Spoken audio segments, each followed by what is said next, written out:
Bonjour, une petite balade en forêt, est-ce que ça vous dit? Oui? Ok, eh bien écoutez, suivez-moi, on y va.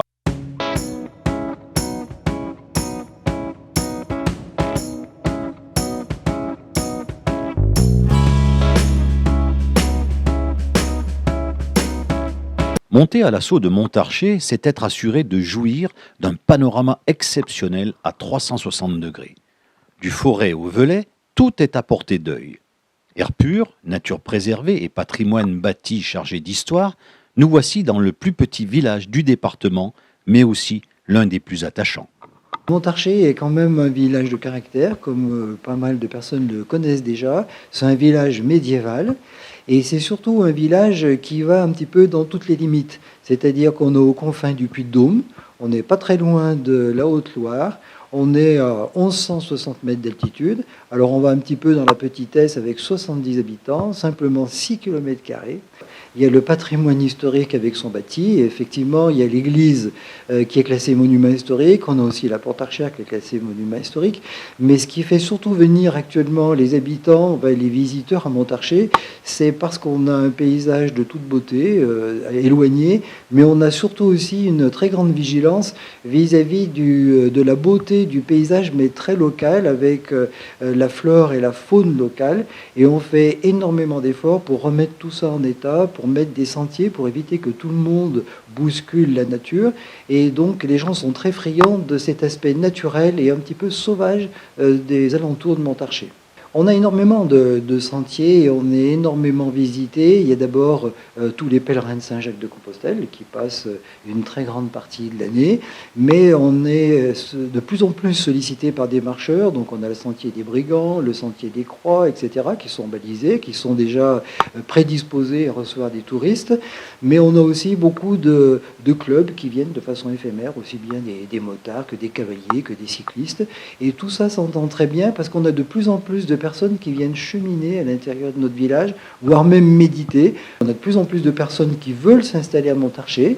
Et ce qu'il nous faut surtout, nous, c'est trouver du travail pour ces personnes. Alors on a l'auberge qui emploie pas mal de personnes et qui fait 40 couverts à midi, 40 couverts le soir en permanence.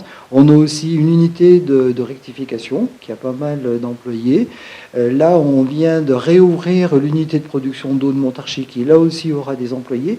Donc en fait, la commune offre pas mal de travail sur place, en dehors des agriculteurs qui sont là, et de l'installation d'une potière aussi dans le local en dessous de la mairie.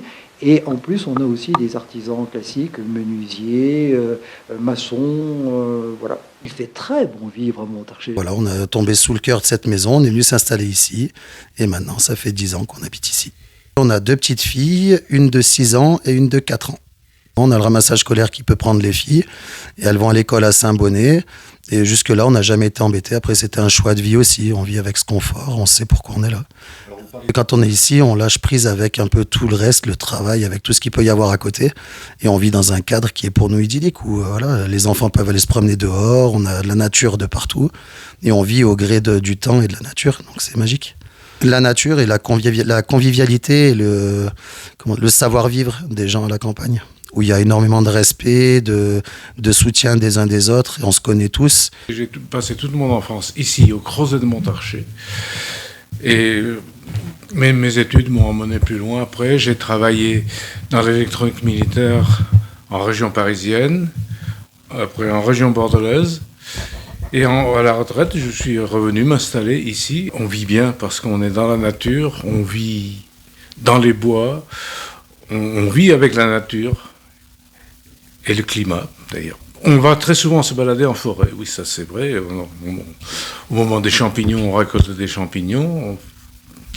On est souvent dans la nature. D'accord. Et je fais mon jardin, j'achète aucun légume, je fais mon jardin ici. Voilà. Donc voilà, on a repris cette exploitation qui était abandonnée depuis 15 ans et on fabrique des fromages de vaches et de chèvres au lait cru. Voilà, avec des races rustiques. Donc on a des Vosgiennes, des Jersiaises, et sur les chèvres des Massifs centrales, et quelques alpines. Debout 6 heures, un petit café, on traite les vaches, on emmène le petit à l'école, on traite les chèvres, et on fabrique les fromages qu'à midi. Après, Et puis l'après-midi, c'est plus l'entretien matériel, tout ça. Et on se occupe des bêtes le soir. Et non, on n'est pas du tout isolé en fait. Parce que y a une convivialité, on voit souvent les voisins, les copains. J'ai eu vent de l'arrêt de la source de Montarcher en 2019. Et je m'y suis intéressé pour certaines particularités et principalement sur la qualité de l'eau de Montarcher. D'abord, l'eau de Montarcher est une eau plate, qui est assez rare dans la région. Et d'autre part, c'est une eau qui est une des moins minéralisées d'Europe. Donc elle a moins de 40 mg de minéraux par litre, ce qui fait une eau idéale pour l'organisme et surtout aussi très peu salée puisqu'on est à moins de 4 mg par litre. Cette qualité d'eau intéresse beaucoup les sommeliers, les chefs sommeliers des grandes maisons. C'est vrai qu'on est très fiers de travailler avec les maisons Marcon, avec Régis et Jacques Marcon, la maison Trois Gros, mais aussi Château Blanchard à Chazelles-sur-Lyon, La Charpinière à Saint-Galmier, plus quelques étoilés sur le 63 et le 69. Notre vocation, c'est d'être une eau régionale et indépendante, c'est-à-dire qui ne dépend pas d'un grand groupe industriel. Donc c'est un vrai pari, mais je crois beaucoup à la régionalisation de l'économie et sur le fait que les consommateurs s'approprient vraiment leurs produits, leur eau régionale et communiquent aussi avec fierté sur ce produit-là. Donc aujourd'hui, nous sommes 4, donc c'est une petite structure, donc avec chacun une fonction bien particulière qui regroupe la qualité, la partie administrative, le commercial et la production.